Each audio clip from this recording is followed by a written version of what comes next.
ये देखो, ये देख पा रहे हो आप लोग?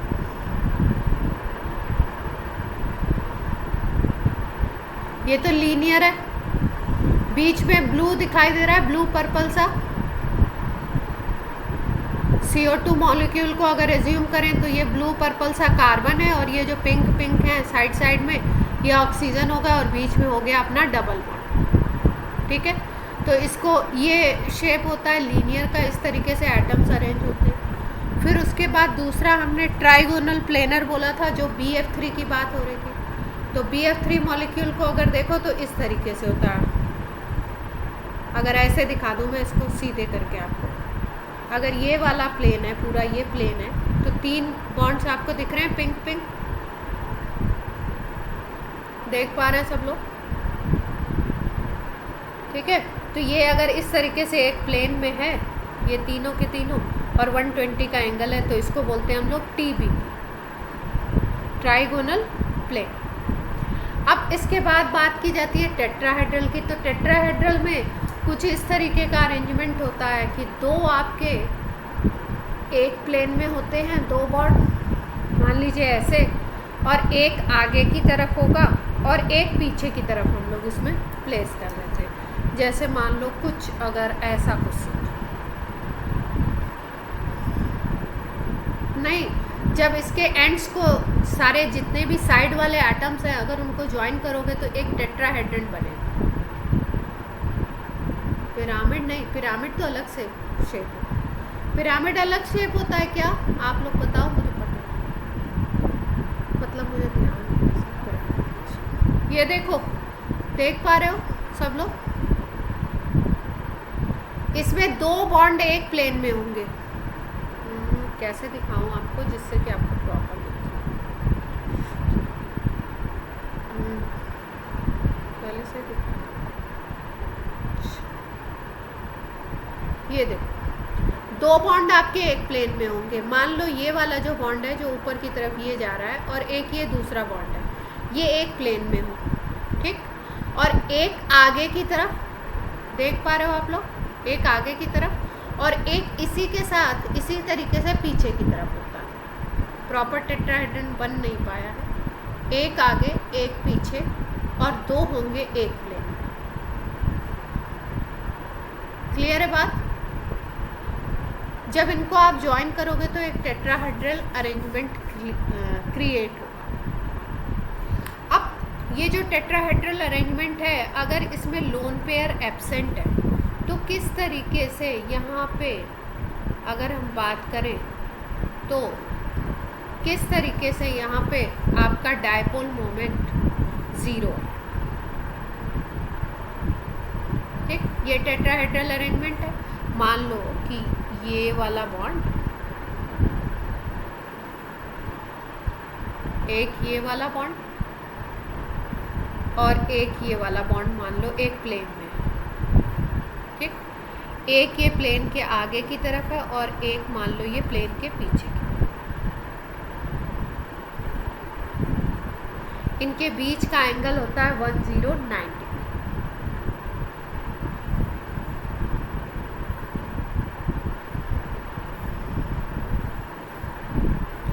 इनके बीच का एंगल होगा आपका 109।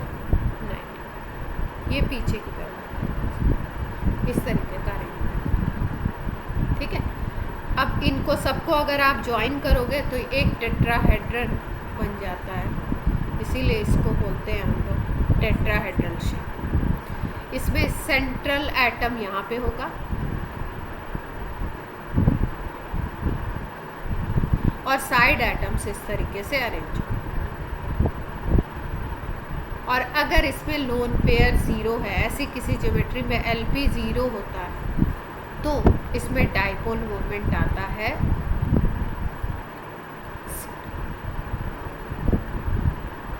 ठीक है, कैसे 0 आएगा? अगर हम CH4 का एग्जांपल लें,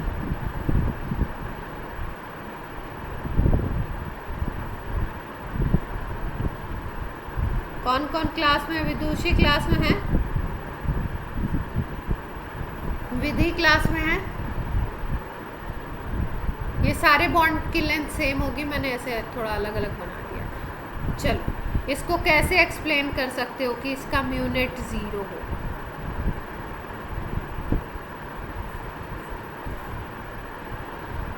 कैसे एक्सप्लेन किया जा सकता है?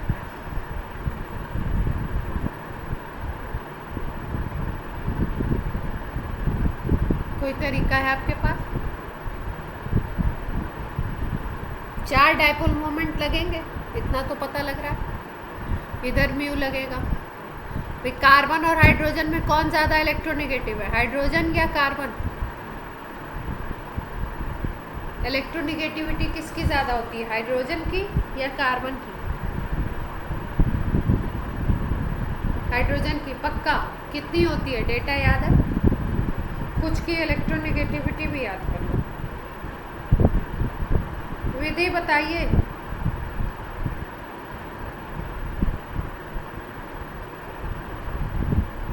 Electronegativity of hydrogen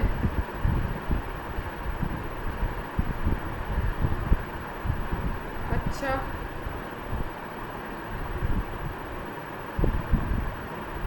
hydrogen was chosen as reference and its electronegativity is 2.5 और बाद में बोल दिया गया 2.2।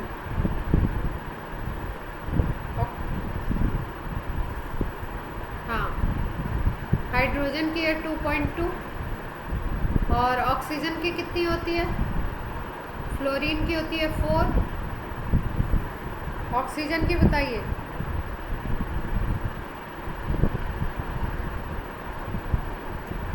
दो 4 की याद रखनी है आपको, नाइट्रोजन की याद रखनी है, ऑक्सीजन की याद रखनी है, ये सब काम आने वाले हैं। 3.4 किसकी?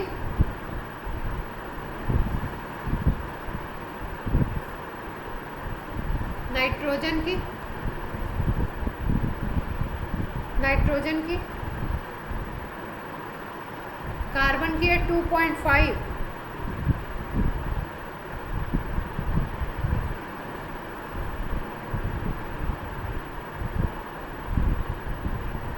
नाइट्रोजन की 3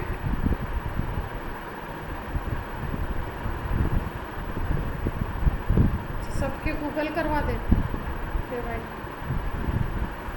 चलो भाई अपना काम बन गया। कार्बन की कितनी है 2.55 और हाइड्रोजन की कितनी है 2.2। कार्बन की चेक कर लो, सही डेटा है, जल्दी से।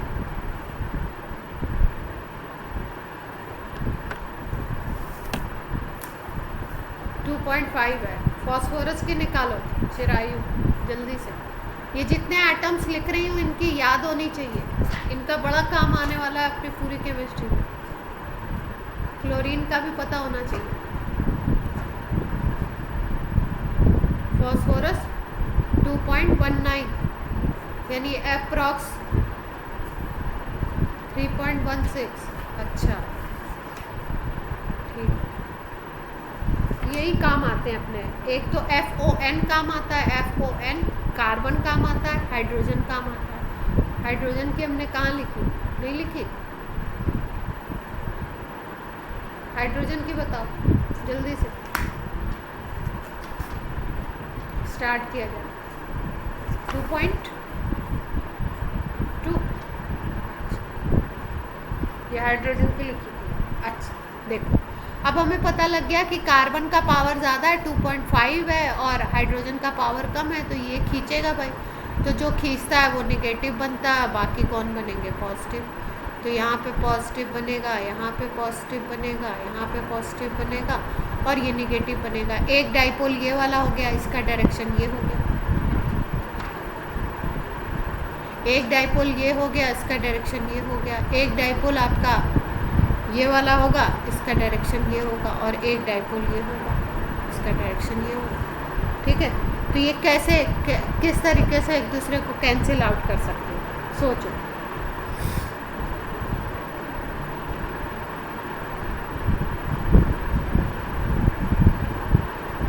एक वेक्टर ये है, एक वेक्टर ये है, 109 डिग्री का एंगल है। तो अगर निकालोगे तो क्या आएगा? Approx approx.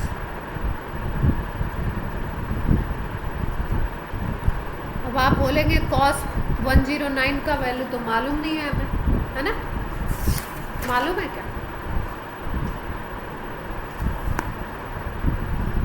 दो का रिजल्टेंट। अच्छा चलो,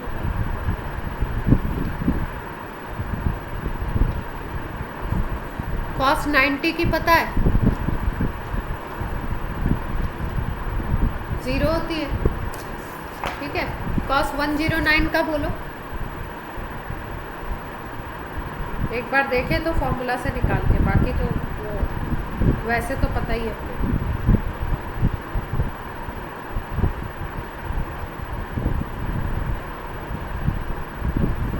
109 की कितनी आएगी? -12।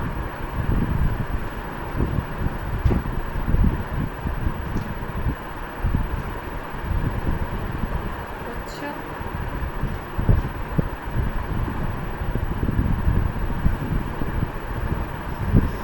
सब लोग एग्री कर रहे हैं इससे?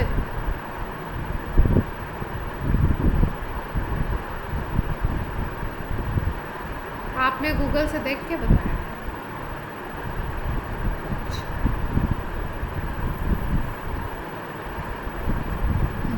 -12 आएगी। अच्छा चलो भाई, देखते हैं निकाल। ये आपका म्यू स्क्वायर हो गया, ये हो गया 2 म्यू स्क्वायर, और यहाँ पे अगर आप कहते हो -12 आएगा वैल्यू, तो ये क्या बन जाएगा अपना? म्यू स्क्वायर बनेगा क्या? म्यू आएगा। यानी यहाँ भी अगर ओवरऑल में देखो, अगर कॉस 109 के अकॉर्डिंग, तो अप्रॉक्स 2 का रिजल्टेंट क्या आएगा? म्यू आएगा। 2 का रिजल्टेंट अगर म्यू आएगा तो तीसरे को देखना पड़ेगा कि तीसरा उसके अपोजिट डायरेक्शन में लगा हुआ है कि कैसे अटैच है। तो अगर इन बॉन्ड्स को देखो आप, मान लो ये है, तो इसका रिजल्टेंट यहाँ पे लगेगा? यस और नो बोलिए। इसका रिजल्टेंट यहाँ पे लगेगा। इन दोनों को अगर देखो, एक आगे है और एक पीछे की तरफ है। एंगल तो 109 का है, एक आगे है और एक पीछे की तरफ है। तो क्या रिजल्टेंट आपका कुछ ऐसा लगेगा क्या इधर की तरफ बीच में, जो इसको कैंसिल आउट करेगा?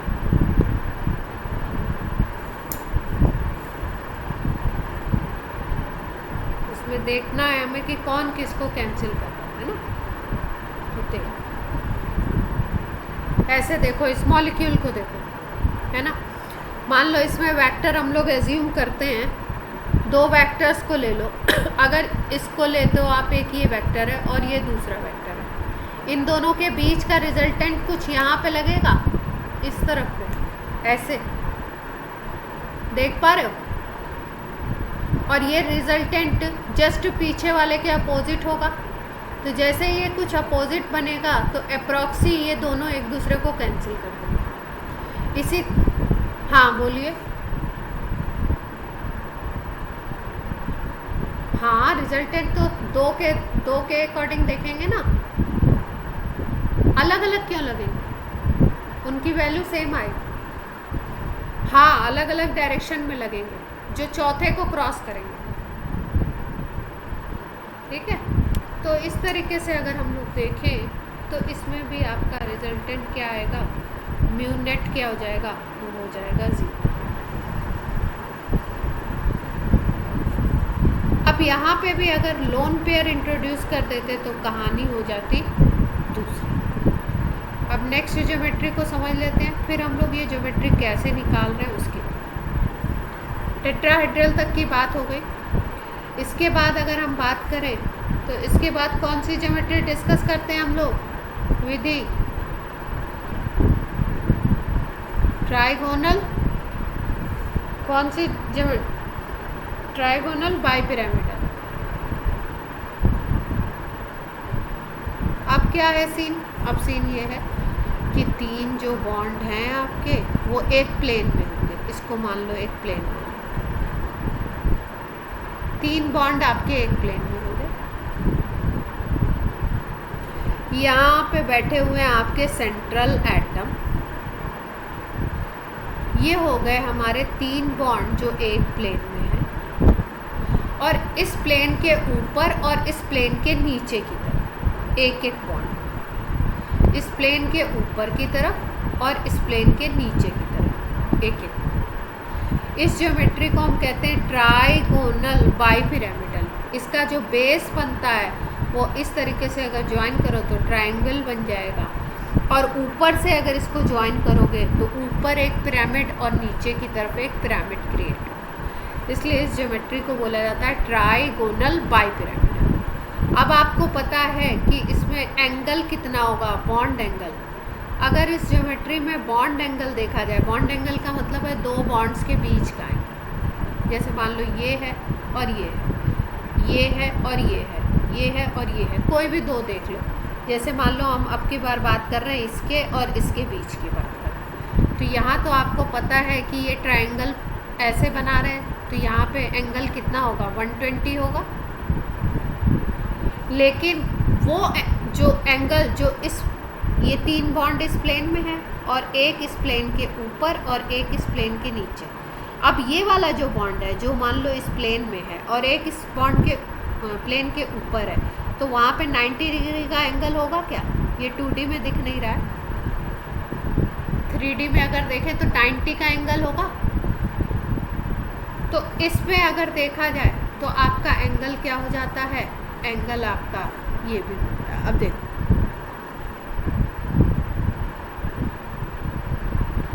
कहाँ गई, ये रही।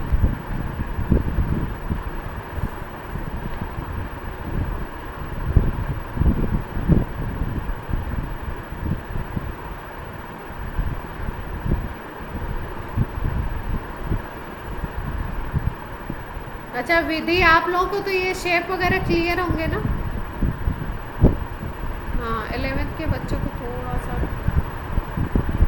अभी ये शेप वेप का आइडिया नहीं है। देखो ये अपनी ट्राइगोनल वाली थी, देख पा रहे हैं सब लोग? ये थी जो एक प्लेन में थे, अब इसको ऐसे कर दिया हमने, ठीक है, फ्लैट, ये प्लेन बना दिया। और इस प्लेन के ऊपर एक बॉन्ड होगा और एक बॉन्ड कहाँ पे होगा, नीचे। ऐसा ही एक बॉन्ड, सिमिलर बॉन्ड, एक ये ऊपर और एक नीचे। देख पा रहे हो सब लोग? एक है ट्रायंगल अपना, और इस ट्रायंगल पे एक बॉन्ड ऊपर की तरफ और एक बॉन्ड नीचे की तरफ। तो जो बॉन्ड ऊपर या नीचे की तरफ है, अगर उनको देखो, ये ऊपर वाला बॉन्ड है और ये नीचे वाला बॉन्ड है, प्लेन वाला बॉन्ड है और ये प्लेन के ऊपर वाला बॉन्ड, तो इनके बीच एंगल 90 का दिखाई दे रहा है आपको। और अगर हम प्लेनर वाले बॉन्ड की बात करें जो प्लेन में थे केवल, तो उनके बीच का अगर बॉन्ड एंगल आप देखोगे, तो अगर इसको उस तरीके से पलट के मैं दिखाऊं तो यहाँ बॉन्ड एंगल 120 का होगा, ये वाला जो दिख पा रहा है, ये वाला देख पा रहे। तो इसका मतलब इसमें इस तरीके की ज्योमेट्री होती है। अब एक और ज्योमेट्री की बात कर लेते हैं, एक ज्योमेट्री की बात करते हैं हम लोग ऑक्टाहेड्रल। ऑक्टाहेड्रल में क्या होता है, देखो ऑक्टाहेड्रल में कुछ शेप इस तरीके से बनता है कि आपका 4 बॉन्ड तो ऐसे होंगे आप,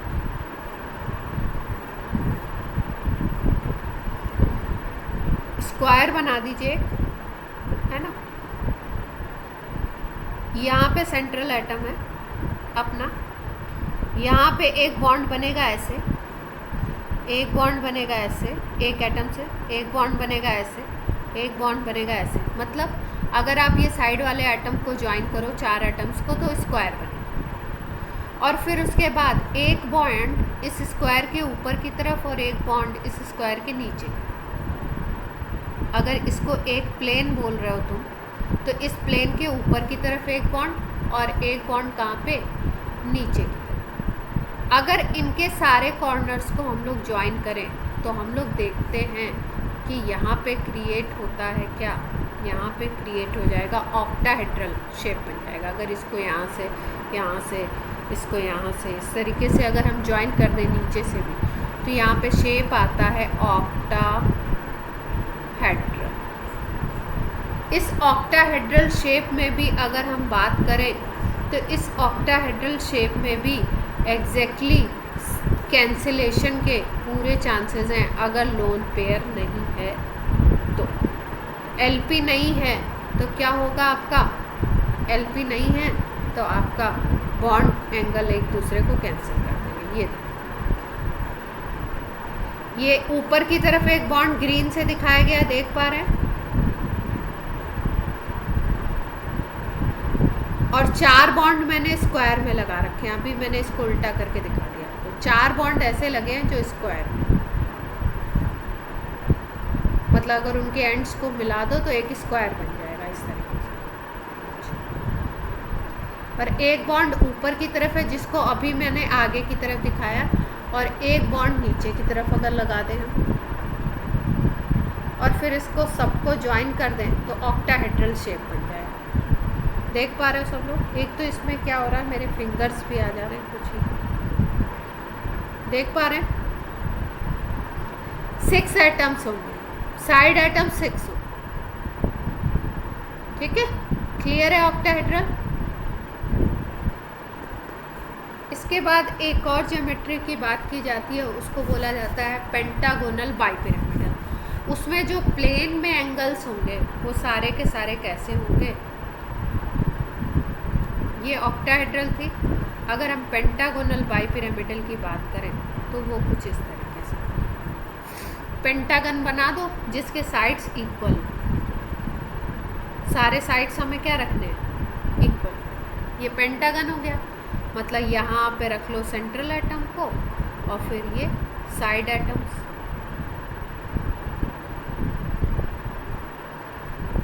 ये आपके सब एक प्लेन में होगा, ये 5 जो हैं ये एक प्लेन में है। 5 आर इन सेम प्लेन और 1 होगा अबव द प्लेन और एक होगा बिलो द।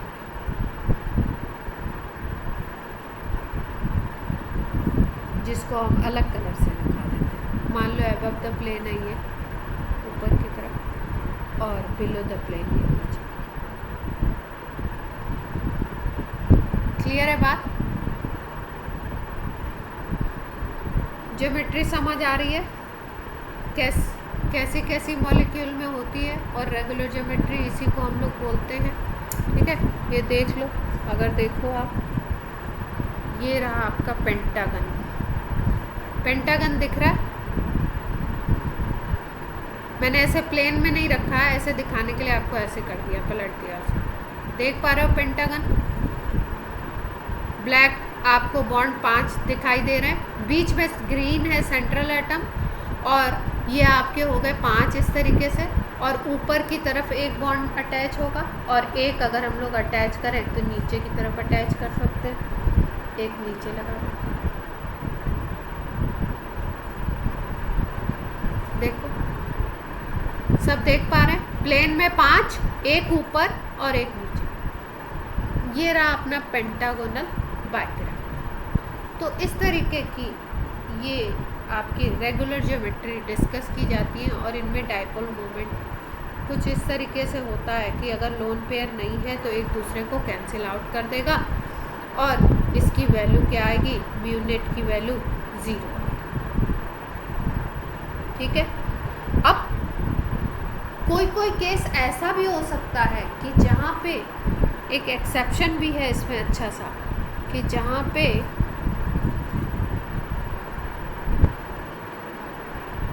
केमिस्ट्री क्या है, केमिस्ट्री रूल्स और एक्सेप्शन से भरा हुआ है। मतलब एक रूल बताया जाएगा तो उसके लिए एक एक्सेप्शन अंकल बैठे होंगे कि हाँ एक एक्सेप्शन है। देखते हैं हम लोग। अभी हमने रूल क्या बताया, रूल हमने बताया कि अगर तुम्हें मिलती है रेगुलर ज्योमेट्री दिखती है किसी मॉलिक्यूल में और लोन पेयर नहीं होते हैं, मतलब लोन पेयर 0 होते हैं, तो म्यू नेट क्या आएगा, मतलब नेट डाइपोल मोमेंट 0। ये रूल है। अब इसमें ट्विस्ट क्या है कि एक केस ऐसा भी दिखता है हमें जहाँ पे आपकी रेगुलर ज्योमेट्री भी है, ठीक है, और डाइपोल मोमेंट भी है, लेकिन म्यूनेट क्या आ जाता है, ज़ीरो आ जाता है, एलपी भी है, म्यूनेट ज़ीरो आ जाता है। देखो किसमें, जैसे हम बात करें XCF2 की, ये जीनॉन का डाइफ्लोराइड है, इसको बोलते हैं जीनॉन डाइफ्लोराइड। इस मॉलिक्यूल को अगर हम देखें तो जीनॉन इनर्ट गैस है, तो इसके लास्ट शेल में इलेक्ट्रॉन होते हैं 8 इलेक्ट्रॉन इसके पास होते हैं। फ्लोरीन को तो एक ही चाहिए, तो ये कुछ इस तरीके से मॉलिक्यूल बनाता है अपना, ठीक है। अब एक इलेक्ट्रॉन इसने अपने यूज़ कर लिए, 8 थे इसके पास, तो 6 रिमेनिंग होंगे क्या, 8 इलेक्ट्रॉन इसके पास थे, और इसने क्या किया, ऐसे बॉन्ड बना लिया। तो अब इसके ऊपर लोन पेयर कितने होंगे, 3 लोन पेयर होंगे, यस और नो। इतनी बात सबको समझ आ रही है। ये इसके एलपी होगा भाई। टोटल इसके लास्ट शेल में 8 थे, 2 को इसने यूज़ किया, एक इसको, यहाँ से कोवेलेंट बॉन्डिंग बना ली, और फ्लोरीन का भी सेचुरेट हो गया, और इसका तो पहले से ही सेचुरेट, ठीक है। अब यहाँ पे क्या हो गया, इसके पास 6 ये बचे हुए, 6 इलेक्ट्रॉन। अब ये 6 इलेक्ट्रॉन इसके पास लोन पेयर होंगे, क्योंकि ये बॉन्डिंग में पार्टिसिपेट नहीं कर रहे हैं। और हमने बोला कि कोई मॉलिक्यूल अगर ऐसा दिखता है और अगर उसमें लोन पेयर होता है, ये अगर इसको देखें तो इसकी ज्योमेट्री हमें दिखाई देती है लीनियर, ठीक है। तो अगर लीनियर दिख रही है तो यहाँ पे क्या होगा, इधर पे एक डाइपोल मोमेंट क्रिएट होगा, बाइफ्लोरीन सबसे ज़्यादा इलेक्ट्रोनेगेटिव है, तो यहाँ नेगेटिव, यहाँ पॉजिटिव, यहाँ नेगेटिव, यहाँ पॉजिटिव, तो एक डाइपोल मोमेंट इधर की तरफ, एक डाइपोल मोमेंट इधर की तरफ, दोनों 180 पे हैं और दोनों इक्वल हैं, तो एक दूसरे को कैंसिल आउट कर देने चाहिए थे, ठीक है, और कर भी देते हैं, और म्यूनेट आ जाता है यहाँ पे 0। लेकिन हमारी कंडीशन ये थी, ये वाली म्यूनेट लीनियर शेप में 0 तब आता है जब लोन पेयर 0 हो। यहाँ पे 3 लोन पेयर भी प्रेजेंट थे, तो क्या उन्होंने कोई इफेक्ट नहीं किया, देखते हैं भाई। क्योंकि जो डाइपोल मोमेंट होता है, डाइपोल जो बनता है वो कई चीज़ों से बनता है, जैसे एक तो इलेक्ट्रॉन पेयर से भी बनेगा, आपका चार्ज से बनेगा, जो चार्ज डेवलप हो गया, ठीक है। और एक कंडीशन और होती है, एक डाइपोल मोमेंट आपका बनता है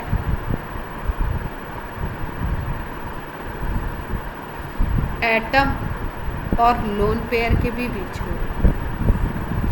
एटम और एटम के बीच में तो बन ही रहा था, ये तो नॉर्मल कंडीशन थी। एक कंडीशन एटम और लोन पेयर के बीच में भी बनता है। तो अगर हम देखें तो भाई ये वाले बॉन्ड पेयर वाले डाइपोल जो क्रिएट हुए थे, इन्होंने तो एक दूसरे को कैंसिल कर दिया, लेकिन लोन पेयर ने क्या कोई इफेक्ट नहीं दिखाया कि यहाँ पे डाइपोल मोमेंट 0 आ गया। क्यों आया 0, ये इसका एक्सेप्शन हो गया। अब कैसे 0 आता है, होता क्या, XCF2 का जो मॉलिक्यूल होता है उसमें जो लोन पेयर होते हैं ना, लोन पेयर कुछ इस तरीके से अरेंज हो जाते हैं। जैसे मान लो ये XC है, ये F हो गया, ये F हो गया, ये प्लेन के ऊपर नीचे इसको अरेंज कर, अबव द प्लेन, और ये अरेंज हो गया बिलो द प्लेन, ये वाला बॉन्ड। ये हम अरेंज कर नहीं रहे हैं, ऐसा होता है। एक बॉन्ड अबव द प्लेन, एक बॉन्ड बिलो द प्लेन, और प्लेन में फिर कौन है, प्लेन में है लोन पेयर। और कैसे अरेंज है, वैसे यहाँ पे LP है, LP को ऐसे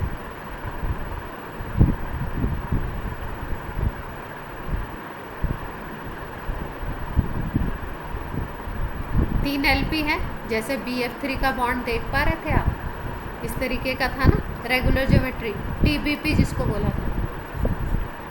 तो यहाँ पे क्या हुआ, लोन पेयर इस तरीके से अरेंज होते हैं कि वो TBP बनाते हैं। TBP ज्योमेट्री लोन पेयर की क्रिएट होती है, मतलब ये एटम है तो यहाँ पे पॉजिटिव डेवलप होगा, और ये लोन पेयर इलेक्ट्रॉन है तो यहाँ पे निगेटिव, फिर यहाँ पे पॉजिटिव, यहाँ पे निगेटिव, यहाँ पे पॉजिटिव, यहाँ पे निगेटिव। तो 3 डाइपोल तो इन्होंने भी बनाए हैं, एक डाइपोल ये है, एक डाइपोल ये है, एक डाइपोल ये है, और ये दोनों तो थे ही थे, ये दोनों एक दूसरे को कैंसिल कर रहे थे, 180 पे थे। अब ये जो तीनों होते हैं ना, ये भी एक दूसरे को कैंसिल कर देते हैं, जैसे BF3 में हुआ था कि ये दोनों मिलके इसका रिजल्टेंट यहाँ पे आएगा और वो इसको कैंसिल करेगा। ऐसे ही यहाँ पे भी हो जाता है, ये lone pair lone pair lone pair, तो जो डाइपोल मोमेंट की वैल्यू आएगी तीनों केस में सेम आएगी। अब तीनों केस में सेम आएगी और तीनों 120 पे अरेंज हैं, तो यहाँ पे इनका भी म्यू नेट 0 हो जाता है और इन दोनों का भी म्यू नेट 0 हो जाता है। तो ओवरऑल म्यू नेट क्या होता है? बात समझ में आई? ये एक ऐसा केस है जहाँ पे ज्योमेट्री लीनियर मिली रेगुलर, लेकिन लोन पेयर था और लोन पेयर के होते हुए भी रूल से अलग बात गई, आपका डाइपोल मोमेंट आया 0। इन जनरली क्या होगा? जनरल केस में ये है कि अगर आपकी ज्योमेट्री रेगुलर मिलती है, सिमेट्रिकल शेप मिलता है और लोन पेयर 0 है, तब जा कर के आपका डाइपोल मोमेंट होगा 0। इतनी बात समझ आती है? आगे चले हम लोग। अब देखो, अब जैसे हमने बोला कुछ और डिस्कस कर लेते हैं। जैसे कुछ एग्जाम्पल्स हैं जिसमें मैं शेप आपको पहले से बता दूंगी कि शेप ये है, उसके अकॉर्डिंग हम लोग डाइपोल मोमेंट को डिस्कस। तो डाइपोल मोमेंट से 2 तरीके का क्वेश्चन आएगा। एक क्वेश्चन आएगा कि आपका शेप आपका कैसा है, एक आएगा मॉलिक्यूल पोलर है या नॉन पोलर है, और बहुत ज़्यादा पूछा जाता है। ठीक है, तो बात कर लेते हैं।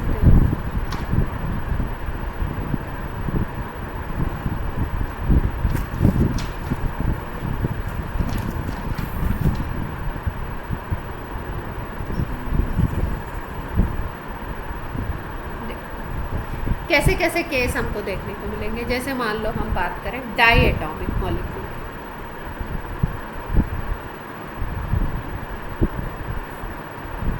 डायएटॉमिक मॉलिक्यूल का क्या मतलब है? 2 एटम्स होंगे, तो डायएटॉमिक ऐसा हो सकता है, होमो एटॉमिक भी हो सकता है। होमो का मतलब सेम एटम्स, और दूसरा हेटेरोएटॉमिक भी तो हो सकता है।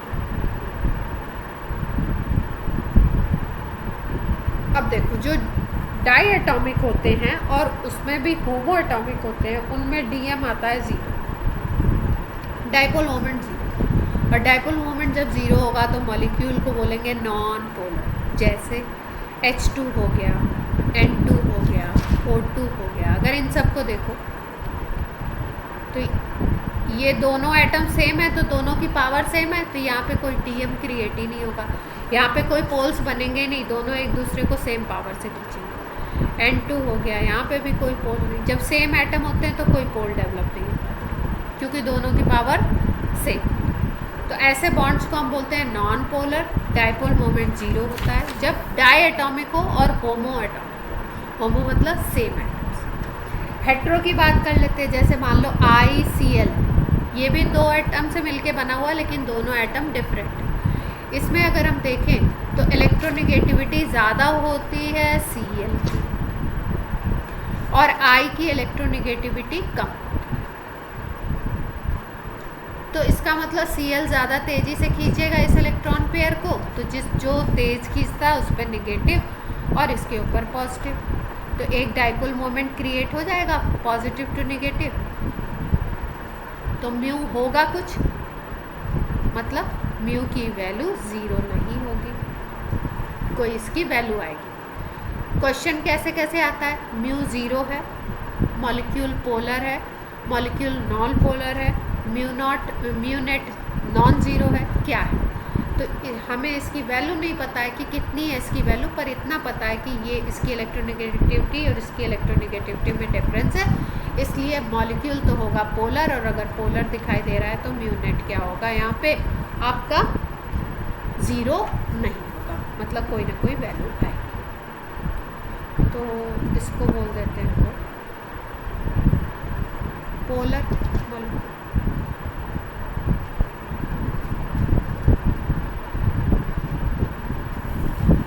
अब देखो अब जैसे हम बात करें HF की बात कर लो, HCl की बात कर लो, HBr की बात कर लो, HI की बात, ये 4 मॉलिक्यूल दी, ठीक है। बोल रहे हैं DM का ऑर्डर बताइए, डाइपोल मोमेंट का ऑर्डर बताइए, किसका सबसे कम किसका ज़्यादा, 4 ऑप्शंस बना दिए। तो देखते देखो ये फ्लोरीन है यहाँ पे हाइड्रोजन के साथ। अच्छा, जब भी कंपेयर करना होता है ना तो कॉमन फैक्टर को भूल जाते हैं। देखो यहाँ पे हाइड्रोजन के साथ फ्लोरीन है, यहाँ हाइड्रोजन के साथ क्लोरीन, यहाँ हाइड्रोजन के साथ ब्रोमीन, यहाँ हाइड्रोजन के साथ आयोडीन, तो कॉमन फैक्टर इज हाइड्रोजन। चलो भूल जाते हैं हाइड्रोजन को, फ्लोरीन क्लोरीन ब्रोमीन आयोडीन को याद रखते हैं। तो अगर हम याद रखें फ्लोरीन क्लोरीन ब्रोमीन और आयोडीन को, तो फ्लोरीन की इलेक्ट्रोनेगेटिविटी सबसे ज़्यादा होगी, इन सब में सबसे ज़्यादा फ्लोरीन की होती है। तो इलेक्ट्रोनेगेटिविटी का ऑर्डर अगर लिखो तो फ्लोरीन की सबसे ज़्यादा, फिर क्लोरीन की, फिर ब्रोमीन की होती है, फिर आयोडीन की। तो जिसकी इलेक्ट्रोनेगेटिविटी सबसे ज़्यादा वो सबसे ज़्यादा चार्ज डेवलप करेगा। मतलब ये वाला मॉलिक्यूल जो होगा ना, यहाँ पे नेगेटिव चार्ज सबसे ज़्यादा होगा इनसे कंपेयर। यहाँ पे नेगेटिव चार्ज कम होगा, यहाँ पे नेगेटिव कम होगा, यहाँ पे नेगेटिव कम, डिक्रीज करेगा नेगेटिव चार्ज, ऐसे ही ऑर्डर। तो और डाइपोल मोमेंट जो हम निकालते हैं वो निकालते हैं चार्ज इंटू डिस्टेंस, 2 फैक्टर से निकालते हैं, Q इंटू डी से। तो अगर देखो तो चार्ज फैक्टर से चार्ज यहाँ पे ज़्यादा डेवलप हो रहा है HF में, तो निगेटिव चार्ज अगर इस पर ज़्यादा डेवलप होगा तो इस पर पॉजिटिव ज़्यादा होगा। ओवरऑल में चार्ज की हमें वैल्यू रखनी होती है, तो यहाँ पे चार्ज ज़्यादा है पहले वाले मॉलिक्यूल में। तो अगर चार्ज फैक्टर से देखो तो क्या ऑर्डर होना चाहिए, सबसे ज़्यादा HF का आना चाहिए, फिर HCl का, फिर HBr का, फिर HI का आना चाहिए। ये आना चाहिए आंसर, यस और नो। अब देखो दूसरा फैक्टर यहाँ पे क्या काम करेगा, क्या सोच सकते हैं हम, डिस्टेंस फैक्टर। भाई डी को भी तो लेते हैं डाइपोल मोमेंट कैलकुलेशन। तो फ्लोरीन बहुत छोटा होता है, फ्लोरीन का साइज़, अगर हम साइज़ का ऑर्डर देखें तो फ्लोरीन का साइज़ बहुत छोटा होता है, क्लोरीन उससे बड़ा, ब्रोमीन उससे बड़ा, आयोडीन उससे बड़ा, ठीक है। साइज़ अगर देखो तो HF का मॉलिक्यूल बनेगा तो कैसे बनेगा, फॉर्मेशन देखते हैं। मान लो ये हाइड्रोजन है, ये हाइड्रोजन है, ये हाइड्रोजन है और ये हाइड्रोजन, ठीक है। इसके साथ अटैच है, मान लो ये फ्लोरीन अटैच है, यहाँ पे क्लोरीन अटैच है, थोड़ा बड़ा हो गया, यहाँ पे ब्रोमीन अटैच है और यहाँ पे आयोडीन अटैच है और बड़ा हो गया। तो ये जो डिस्टेंस हम लोग D लेते हैं वो न्यूक्लियस टू न्यूक्लियस लेते हैं। तो अगर देखो तो डिस्टेंस बढ़ता जाएगा, ये छोटे हैं तो यहाँ पे डिस्टेंस कम होगा, न्यूक्लियस टू न्यूक्लियस लेना। सबसे छोटा डिस्टेंस ये जो D होगा ये सबसे कम। अगर इसको D1 बोल दो, इसको D2 बोल दो, इसको D3 बोल दो, इसको D4 बोल दो, तो आयोडीन का एटम सबसे बड़ा होता है, इसलिए यहाँ पे ये जो हाइड्रोजन और इसके बीच का डिस्टेंस आएगा वो सबसे ज़्यादा आएगा।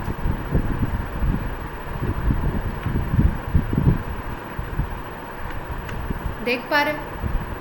तो इसका मतलब अगर डिस्टेंस फैक्टर से देखो म्यू, क्योंकि Q इंटू डी से निकालते हैं तो डिस्टेंस तो इसकी सबसे ज़्यादा आ रही है HI की। और अगर हम लोग इलेक्ट्रोनेगेटिविटी देखें जिससे हम चार्ज देखते हैं, तो चार्ज सबसे ज़्यादा फ्लोरीन क्रिएट कर रहा है, तो इसके अकॉर्डिंग इसका डाइपोल मोमेंट ज़्यादा होना चाहिए। क्यों? क्योंकि दोनों फैक्टर के ऊपर डिपेंड करता है। तो जब भी आपको कोई ऐसा देखने को मिले जहाँ पे एक फैक्टर से अलग बात आ रही है और दूसरे फैक्टर से अलग बात आ रही है, तब हम लोगों को क्या ध्यान रखना है?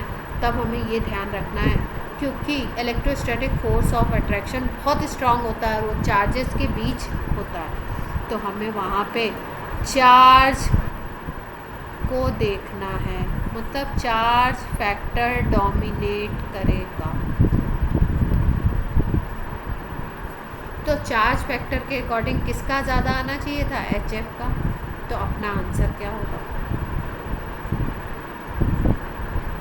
क्लियर है बात।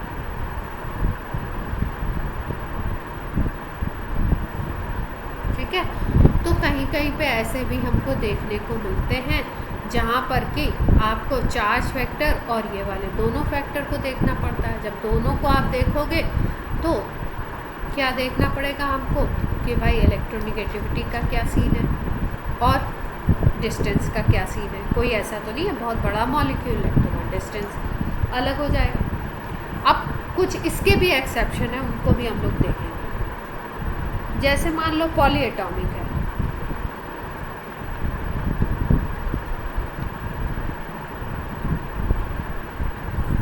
पॉलीएटॉमिक मॉलिक्यूल है, मान लो जैसे Ab2 टाइप का है। Ab2 का मतलब सेंट्रल एटम एक है और साइड एटम 2। जैसे एग्जांपल अगर देखो तो BeCl2 हो सकता है, CO2 हो सकता है। अगर इनको हम देखें तो इसमें कुछ ऐसी सिचुएशन है। देखो BeCl2 मॉलिक्यूल ऐसा होता है लीनियर। तो अगर लीनियर आपको दिखाई दे रहा है तो ये मेटल है, ये नॉन मेटल है, तो यहाँ पॉजिटिव होगा ऑब्वियस सी बात है। यहाँ निगेटिव, यहाँ निगेटिव। एक डाइपोल मोमेंट ये है, एक डाइपोल मोमेंट आपका ये है। दोनों इक्वल होंगे, दोनों की वैल्यू इक्वल आएगी, लेकिन एक दूसरे से कितने एंगल पे हैं, अपोजिट डायरेक्शन है ना बिल्कुल 180। तो यहाँ क्या आएगा म्यू, जो CO2 का केस है। इस पे नेगेटिव, इस पे नेगेटिव, इस पे पॉजिटिव। तो इसका डाइपोल मोमेंट का डायरेक्शन इधर, इस इधर वाले का इधर 180 एंगल हो गया। तो म्यू नेट क्या आता था। क्लियर है बात।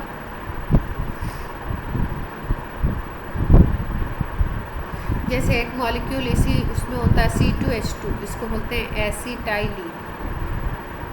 एसिटाइलिन मॉलिक्यूल को अगर देखो तो C ट्रिपल बॉन्ड CH इस तरीके।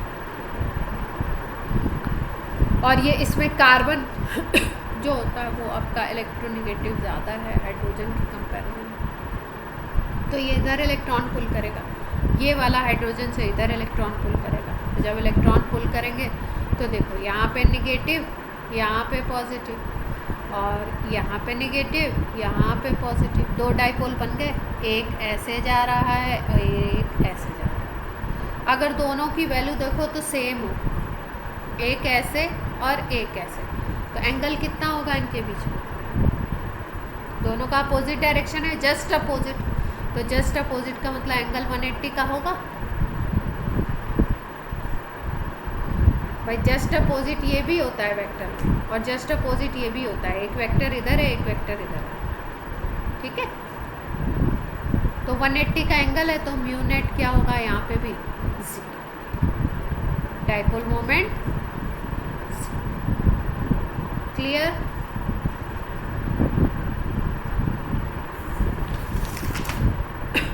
अब देखो, अब कुछ मॉलिक्यूल होंगे जैसे पॉलीएटॉमिक में AB3 टाइप के, जैसे BF3 हो गया, BI3 हो गया। अभी हमने डिस्कस किया था BF3, BBr3 हो गया। इसमें इस तरीके का केस बनेगा, एंगल 120, दो वेक्टर इधर इधर, वो तीसरे रिजल्टेंट यहाँ पे लगेगा म्यू, ये रिजल्टेंट है। इन दोनों का रिजल्टेंट ये है, ये इसको कैंसिल कर देगा।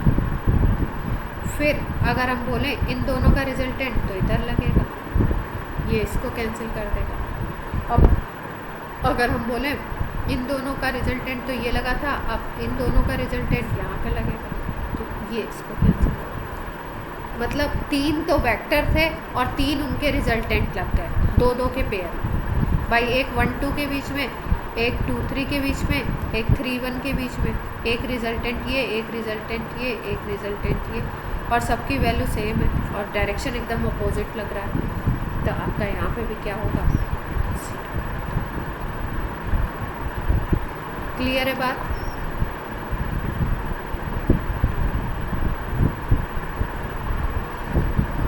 अरे देखो